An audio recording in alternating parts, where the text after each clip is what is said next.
이 시간 하나님께서 우리에게 주시는 말씀은 마가복음 3장 13절에서 19절 말씀입니다. 제가 가진 성경으로 신약 57쪽입니다.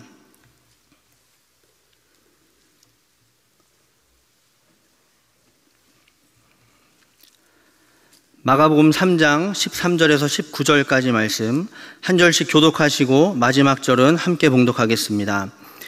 또 산에 오르사 자기가 원하는 자들을 부르시니 나아온지라.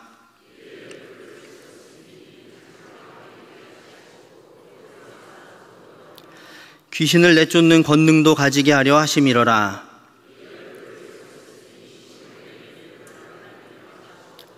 또 세베대의 아들 야고보와 야고보의 형제 요한이니 이 둘에게는 보아너게 곧 우레의 아들이란 이름을 더하셨으며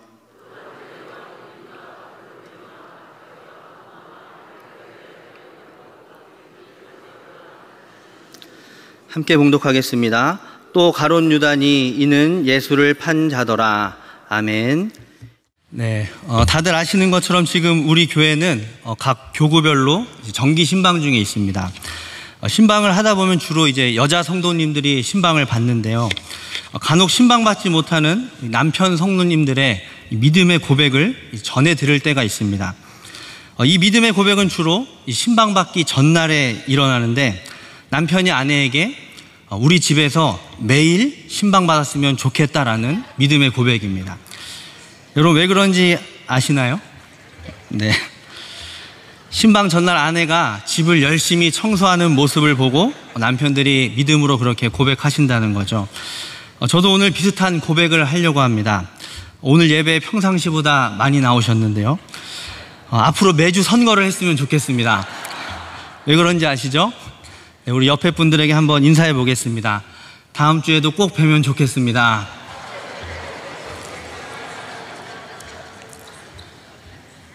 네, 오늘 설교 제목이 이제 천안중앙교회 선거인데요. 이 제목처럼 저는 오늘 선거를 홍보하려고 왔습니다. 이미 다 알고 있는데 무슨 홍보를 하냐 하실 수 있겠지만 저는 좀 다른 선거를 홍보하려고 합니다. 오늘 진행 중인 항존직 선거 말고도 이제 우리가 관심을 가져야 할 선거가 또 있습니다. 혹시 어떤 선거인지 아시나요? 네, 6월에 있는 대통령 선거일까요? 네, 그것도 물론 중요하지만 이제 그보다 더 중요하고 이제 우리가 반드시 알아야 하는 선거가 있습니다. 그 선거는 바로 오늘 말씀에 나오는 예수님의 선거입니다. 선거라는 말을 찾아보면 일정한 조직이나 집단이 대표자나 임원을 뽑는 일이라고 되어 있습니다. 그런 의미에서 오늘 우리가 읽은 말씀은 예수님의 선거라고 할 수 있습니다. 예수님은 지금 예수님을 대신해서 또 하나님 나라를 위해 일할 일꾼으로 또 많은 무리 중에 대표로 일할 12 제자를 뽑고 계시기 때문입니다. 예수님은 선거를 통해서 16절 이하에 보면 베드로와 안드레, 야고보와 요한, 빌립과 바돌로메, 도마, 마테, 야고보와 다데오, 가나나인 시몬과 가롯 유다 이렇게 12명의 제자를 뽑으셨습니다. 오늘날로 말하면 예수님이 행하신 선거에서 12명이 당선되었다라는 말이겠죠. 예수님이 선거를 통해서 제자들을 뽑은 이유와 목적은 분명했습니다. 이제 그 이유와 목적을 하나씩 살펴볼 텐데요. 우리가 예수님의 선거에 대해서 특별히 예수님이 제자들을 선택하신 이유와 이 목적에 대해서 관심을 갖고 알아야 하는 이유가 있습니다. 마태복음 28장 19절 20절에 보면 예수님께서 제자들에게 그러므로 너희는 가서 모든 민족을 무엇으로 삼으라고요?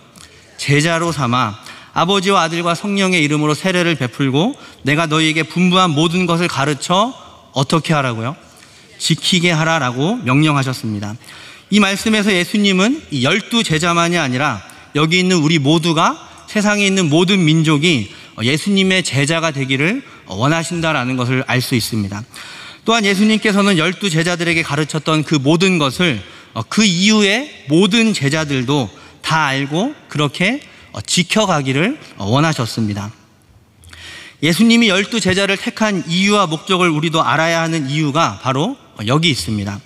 12 제자뿐만이 아니라 예수님은 여기 있는 우리 모두가 예수님이 제자를 세운 이유와 목적에 맞는 참된 제자가 되기를 원하고 계시기 때문입니다.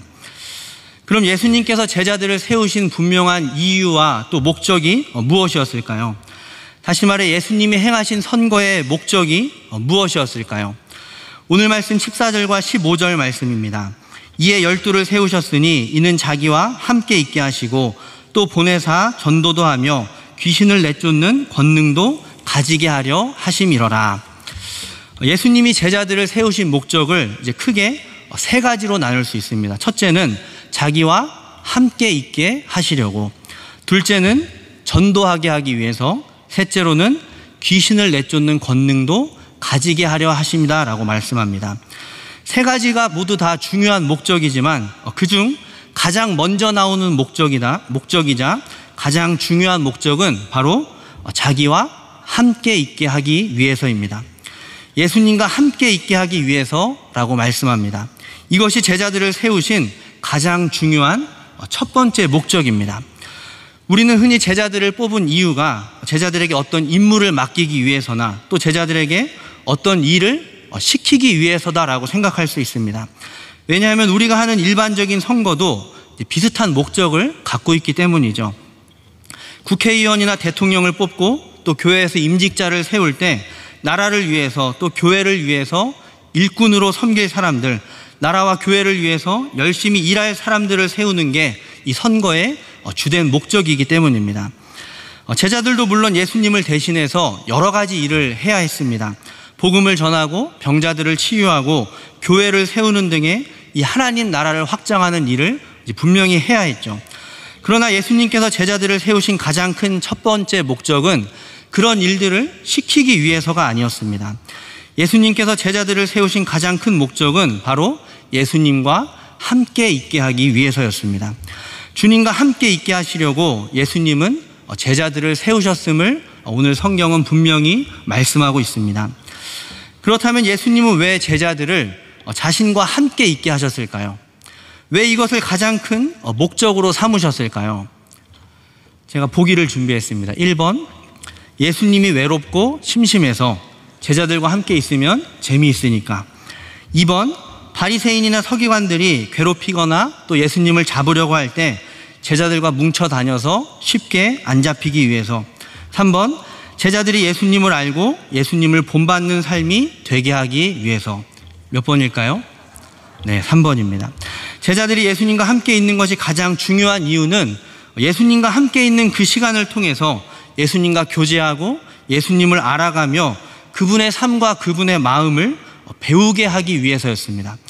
예수님과 함께하는 시간을 통해서만이 예수님을 닮아가는 진정한 제자가 될 수 있었기 때문입니다. 그리고 나서 제자들이 예수님과 함께한 후에 예수님처럼 예수님의 마음으로 전도도 하고 귀신을 내쫓는 권능도 갖게 하기 위해서 예수님은 제자들을 세우셨습니다. 오늘 말씀에 예수님께서 제자들을 세우신 목적이 이제 크게 세 가지라고 말씀드렸는데, 함께 있게 하기 위해서, 전도하게 하기 위해서, 귀신을 내쫓는 일을 위해서였습니다. 그리고 이 목적은 다시 크게 두 가지로 나눌 수 있습니다. 14절 말씀을 보면 이에 12를 세우셨으니 이는 자기와 함께 있게 하시고 또 보내사라고 되어 있습니다. 첫째는 예수님과 함께 있게 하기 위해서이고 두 번째는 보내기 위해서입니다. 그러니까 그 뒤에 나오는 전도하고 귀신을 내쫓는 일들은 제자들이 보냄을 받은 이후에 그들이 해야 할 여러 가지 일들 중에 하나였던 거죠. 제자들은 전도하고 귀신을 내쫓는 일도 했지만 그것이 제자들의 전부가 아니라 보냄 받은 곳에서 다른 여러 가지 일들도, 병자들을 보살핀다든지 슬픔 가운데 있는 사람을 위로한다든지 도움이 필요한 사람들을 도와주는 일과 같이 다양한 일들이 다 이 제자들이 보냄받은 이후에 해야 하는 여러 가지 일들이었습니다. 중요한 것은 제자들이 예수님을 본받고 예수님께 배우고 그냥 그 자리에 가만히 머물러 있었던 것이 아니라 예수님이 보여주신 것처럼 세상 가운데로 나아가서 이 선한 영향력을 끼치기 위해서 보냄을 받았다는 거죠. 예수님이 이렇게 제자들과 함께 하기 위해서, 그리고 그 후에 제자들을 보내기 위해서 제자들을 세우셨습니다. 이렇게 보면 예수님의 선거의 목적은 두 가지라고 할 수 있습니다. 함께 있는 것과 보내는 것입니다.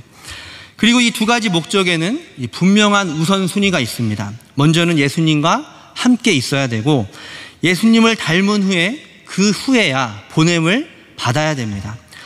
그리고 예수님이 하셨던 일을 예수님처럼 감당하며 이 소금과 빛의 역할을 감당해내는 것이죠. 여러분, 그렇다면 여러분은 예수님의 제자입니까? 아니신가요? 아직 아니라고 여기신 분이 계시다면 여러분은 앞으로 예수님의 제자가 되기를 원하십니까? 여기 교회 아닌가요? 그렇다면 우리는 예수님께서 이 제자들을 세우신 목적에 당연히 관심을 가져야 됩니다.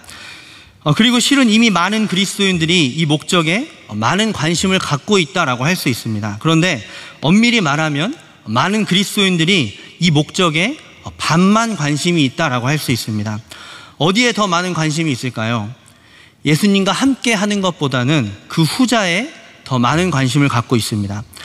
물론 말씀을 들으면서 나는 전도하는 일도 관심이 없고 귀신을 내쫓는 일에는 더 관심이 없다라고 말씀할 수 있습니다. 그러나 아까도 말씀드린 것처럼 전도도 하고 귀신을 내쫓는 일은 그 일 자체만이 아니라 제자들이 해야만 하고 또 할 수 있는 여러 가지 일들 중에 일부였습니다. 15절 말씀에 권능도 가지게 하려 하심이라 라는 말씀처럼 제자들은 예수님과 함께함으로 이전에 없던 것을 가질 수 있게 됩니다. 전도도 하고 귀신을 쫓는 이런 일들은 예수님의 제자가 됨으로 제자들이 얻을 수 있는 능력이나 혹은 제자들이 누릴 수 있는 특권이다라고 할 수 있습니다. 나아가 그 일을 하면서 제자들에게 돌아오는 인기나 명예, 지위와 권력이 다 거기에 포함될 수 있죠. 예수님이 제자를 세운 목적을 굳이 구분하자면 예수님과 함께하는 것이 예수님 자체를 바라보는 것이라면 보냄을 받아 무언가를 하는 것은 예수님이 주신 능력, 특권, 선물과 같은 것으로 제자들이 누릴 수 있는 것들이다라고 할 수 있습니다. 그리고 우리는 예수님 그분 자체보다는 예수님이 우리에게 주시는 것들, 예수님을 통해 얻을 수 있는 것들, 또 그것을 통해 우리가 할 수 있는 일들에 대해서 더 많은 관심을 갖게 된다는 겁니다. 우리는 어떻게 하면 내가 예수님을 더 닮을 수 있을까? 어떻게 하면 예수님의 마음을 더 잘 알 수 있을까 하는 이 첫 번째 목적에 관심을 두기보다는 어떻게 하면 내가 더 많은 능력을 얻을 수 있을까? 어떻게 하면 내가 더 큰 일을 하며 남들에게 영향력을 끼치고 내가 더 돋보일 수 있을까? 인정받을 수 있을까에 더 많은 관심을 두고 있다는 겁니다. 우리가 이렇게 두 번째 목적에만 관심을 갖게 되면 어떤 일이 벌어질까요? 예수님과 함께하는 것에는 관심을 두지 않은 채 예수님을 닮아가는 것에는 관심을 두지 않은 채로 그저 내가 얻고 누릴 수 있는 것에만 더 많은 관심을 갖게 될 때 우리는 예수님의 제자가 되는 것이 아니라 전혀 다른 사람이 될 수밖에 없다는 것입니다. 예수님이 걸어가신 길이 아닌 전혀 다른 길로 예수님과 정반대의 길로 갈 수밖에 없게 된다는 것입니다. 성경은 그런 제자와는 전혀 다른 사람으로 예수님과 정반대의 길을 걷고 있는 사람들의 모습을 이렇게 소개하고 있습니다. 마태복음 7장 22절에 그날에 많은 사람이 나더러 이르되 주여 주여 우리가 주의 이름으로 선지자 노릇하며 주의 이름으로 귀신을 쫓아내며 주의 이름으로 많은 권능을 행하지 아니하였나이까. 쉬운 성경으로 보면 주님 우리가 주님의 이름으로 예언하고 주님의 이름으로 귀신을 내쫓고 주님의 이름으로 많은 기적을 베풀지 않았습니까? 라고 얘기하고 있습니다. 여기 보면 주의 일을 했다고 한 사람들의 모습이 아주 자세히 소개되어 있습니다. 그들은 아주 대단한 일을 했던 사람들이었죠. 그들은 주의 이름으로 선지자 노릇하고 귀신도 내쫓고 예언도 하고 심지어 많은 기적을 베풀었습니다. 그러나 이렇게 큰 일을 한 사람들에게 예수님께서 뭐라고 하고 계십니까? 23절 말씀에 보면 예수님은 그들을 향해서 이렇게 말씀하십니다. 쉬운 성경입니다. 그때 내가 분명하게 그들에게 말할 것이다. 나는 너희를 모른다. 악한 일을 행하는 자들아 내게서 썩 물러나라. 예수님은 그들을 수많은 주의 일을 행했다고 했던 그들을 칭찬하신 것이 아니라 내가 너희를 모른다. 너는 나와 너는 상관이 없다. 나를 떠나가라. 나를 피해가라 라고 말씀하고 계십니다. 왜 그렇습니까? 예수님이 진짜 그들을 몰라서 그랬을까요? 예수님이 그들을 몰랐던 것이 아니라 반대로 그들이 주님을 알려고 하지 않았기 때문입니다. 첫 번째 목적은 소홀히 하고 자신들이 세움받은 두 번째 목적에만 관심을 가졌기 때문입니다. 예수님과 함께하기 위한 그 첫 번째 목적, 예수님을 알아가고 예수님의 마음과 삶을 본받고자 하는 그 목적을 잃어버린 채 자기가 할 수 있는 것에만, 제자로서 누릴 수 있는 것들에만 관심 갖고 거기에만 매달려 있었기 때문입니다.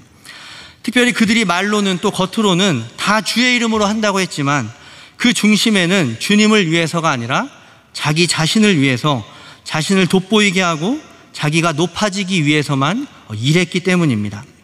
그리고 결국 주님의 이름으로 했다고 한 그들이 행한 모든 일은 하나님 보시기에 악한 일일 뿐이었다라고 말씀하고 있습니다. 여러분, 이 일은 우리에게도 일어날 수 있는 일이죠. 우리는 교회 안에서 또 교회 밖에서 주의 이름을 앞세워 주의 일을 한다고 하면서도 얼마든지 이들과 같이 주님과 상관없이 일할 수 있습니다. 그리고 어쩌면 지금도 그렇게 우리가 일하고 있을지도 모릅니다. 그러나 우리가 아무리 큰 일을 하고 많은 일을 하고 사람들에게 도움을 주고 선한 영향을 끼친다 해도 그것이 주님과는 아무 상관없는 일이 될 수 있다 말씀하고 있습니다. 마태복음의 이 말씀은 주님이 그들에게만이 아니라 오늘 우리를 향해서도 얼마든지 내가 너를 도무지 알지 못한다, 내게서 떠나가라 라고 말씀하실 수 있음을 보여주고 있는 무서운 말씀입니다. 고린도전서 13장에 내가 사람의 방언과 천사의 말을 할지라도, 또 나에게 예언하는 능력이 있어 모든 비밀과 모든 지식을 알고 또 산을 옮길 만한 믿음이 있을지라도, 또 내가 내게 있는 모든 것으로 구제하고 또 내 몸을 불사르게 내어줄지라도 무엇이 없으면요, 사랑이 없으면 아무것도 아니라라고 하신 것처럼 주님 없이 또 주님을 본받으려고 하지 않은 채 우리가 하는 모든 것들은 그게 아무리 좋은 일이라 할지라도 주님과 상관없는, 또한 주님이 모르는 일이 될 수 있다는 거죠. 여러분, 그렇다고 이것이 일을 열심히 하고 많은 일을 하려는 사람들이 다 잘못되고 나쁘다는 것을 말하는 게 당연히 아니죠. 일을 하지 말라는 것도 아닙니다. 예수님께서는 제자들에게 분명히 해야 할 일을 맡기셨습니다. 달란트 비유에서도 주인의 마음을 잘 헤아리며 또 충성되이 일한 종들에게 잘하였도다 착하고 충성된 종아라고 말씀하며 먼저 그들을 칭찬하셨습니다. 또 그런 종들에게는 더 많은 것을 맡기시며 더 많은 일을 하게 하셨습니다. 이것은 일을 많이 하냐 적게 하냐, 일을 하냐 않냐가 중요한 것이 아니라 예수님께서 제자들을 세우신 목적 가운데 우리가 어디에 더 우선순위를 두고 그 일을 행하고 있느냐가 중요함을 우리에게 말씀하고 있습니다. 여러분, 우리는 지금 어디에 더 많은 관심을 두고 있습니까? 예수님을 통해 얻을 수 있고 누릴 수 있는 것입니까? 내가 할 수 있고 해야 하는 일입니까? 그것을 통해 나에게 돌아올 인기와 명예, 사람들의 칭찬과 박수입니까? 아니면 예수님 그 자체로 예수님과 함께하며 예수님을 알아가고 닮아가고 예수님의 마음을 본받고자 하는 그 목적입니까? 주님이 우리를 부르시고 세우신 목적에 따라 주님과 함께하는 일에 먼저 더 많은 관심과 시간을 두고 주님을 더 닮아가고 배워가고 본받아서 주님의 마음으로 주신 직분과 또 맡겨진 일을 감당하는 진정한 주님의 제자가 되는 우리 모두가 되시길 바랍니다. 여러분, 오늘은 우리 교회가 앞으로 교회를 위해 섬길 일꾼을 세우는 중요한 선거가 진행되는 날입니다. 장로님과 또 안수 집사님, 권사님을 세우는 일에 여러 후보자들과 또 많은 성도님들이 투표로 함께 기도하며 참여하고 있습니다. 그런데 여러분, 혹시 알고 계십니까? 오늘은 또 다른 천안중앙교회의 선거가 진행되는 날입니다. 우리 교회에 예수님의 제자들이 세워지는, 우리에게 가장 중요한 예수님의 선거가 진행되는 날입니다. 예수님의 선거의 후보자들은 항존직 후보자들만이 아니라 오늘 예배를 드리는 이 자리에 함께한 우리 모두가 다 그 후보자들입니다. 그리고 우리에게 투표하시는 분은 예수님 한 분입니다. 예수님은 12제자들을 세우시면서 13절에 또 산에 오르사 자기가 원하는 자들을 부르셨다라고 말씀하죠. 예수님이 12제자의 이름 옆에 동그라미 표를 하신 것입니다. 누가복음 6장에도 제자들을 세우는 똑같은 이야기가 나오는데, 예수님은 제자들을 세우기 위해서 기도하러 산으로 가셨고 밤이 새도록 하나님께 기도하시고 날이 밝음에 그 제자들을 부르사 그 중에 12를 택하셨다라고 말씀합니다. 예수님은 기도하시며 아주 신중하게 하나님의 뜻대로 12 제자를 세우셨죠. 마찬가지로 예수님은 오늘 우리 모두를 향해서도 동일하게 우리 각자의 이름 옆에 동그라미를 치셨습니다. 우리를 제자로 세우시기 위해서 찬성에 투표하셨습니다. 예수님의 선거에 우리 모두가 다 당선된 거죠. 우리 옆에 분들에게 한번 이렇게 인사하겠습니다. 예수님의 제자로 당선되셨습니다.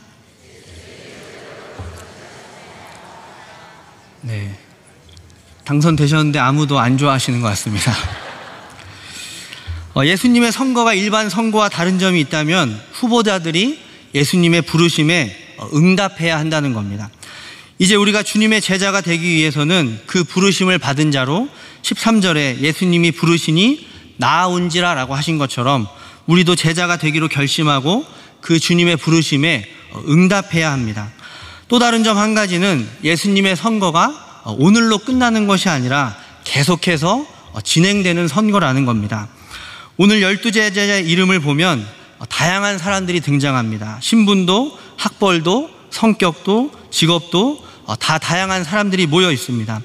중요한 것은 그런 것과 상관없이 이들 모두가 예수님의 부르심에 응답했다는 겁니다.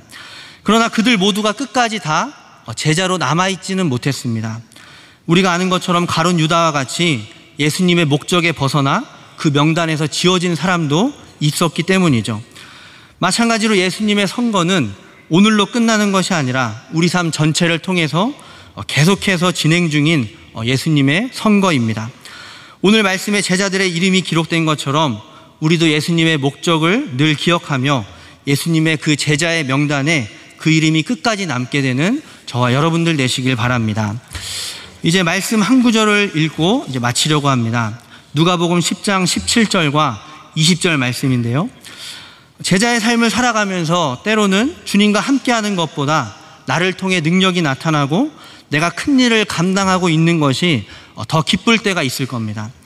예수님께 보냄을 받은 제자들도 사역을 마치고 돌아와서 17절 말씀처럼 70인이 기뻐하며 돌아와 이르되 주여 주의 이름이면 귀신들도 우리에게 항복하더이다 라고 고백하며 자신들에게 나타난 능력으로 인해서 자기들이 해낸 일들로 인해서 기뻐하며 어쩔 줄 몰라 했음을 말씀합니다. 우리도 분명히 그럴 때가 있을 겁니다. 그러나 그때마다 우리는 예수님께서 제자들에게 해주신 이 말씀을 늘 기억해야 합니다. 20절 말씀입니다.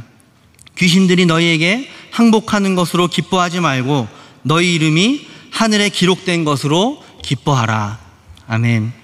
다른 어떤 것보다 우리가 주님과 함께함으로 우리의 이름이 하늘에 기록된 것으로 천국 생명책에 우리의 이름이 기록된 것으로 기뻐하며 그 길을 계속 걸어감으로 예수님의 진정한 제자로 살아가는 우리 모두가 되시길 바랍니다. 오늘은 천안중앙교회 선거 날입니다. 항존직 선거뿐만이 아니라 우리 모두를 향한 예수님의 선거가 진행되는 이날에 예수님의 부르심에 응답하며 예수님과 함께하는 제자로 살아가는 앞으로 세워질 항존직들과 또 지금 이 자리에 함께 예배하는 우리 모두가 되시기를 간절히 바랍니다. 기도하겠습니다. 하나님 아버지, 우리 모두를 하나님의 자녀 삼아주시고 주님의 제자의 길을 걷게 하심을 감사드립니다. 주님께서 우리를 부르신 목적에 따라 주님과 함께하며 주님을 닮아가는 데 더 힘쓰는 우리 모두가 되게 하시고 교회와 또 우리 각자에게 맡기신 사명을 주님의 마음으로 진정한 주님의 제자로 온전히 감당할 수 있도록 은혜를 내려 주옵소서. 또한 우리의 이름이 끝까지 주님의 제자로 남아있을 수 있도록 주님 우리 모두를 붙들어 주옵소서. 감사드리며 우리를 제자 삼으신 예수님의 이름으로 기도드립니다. 아멘.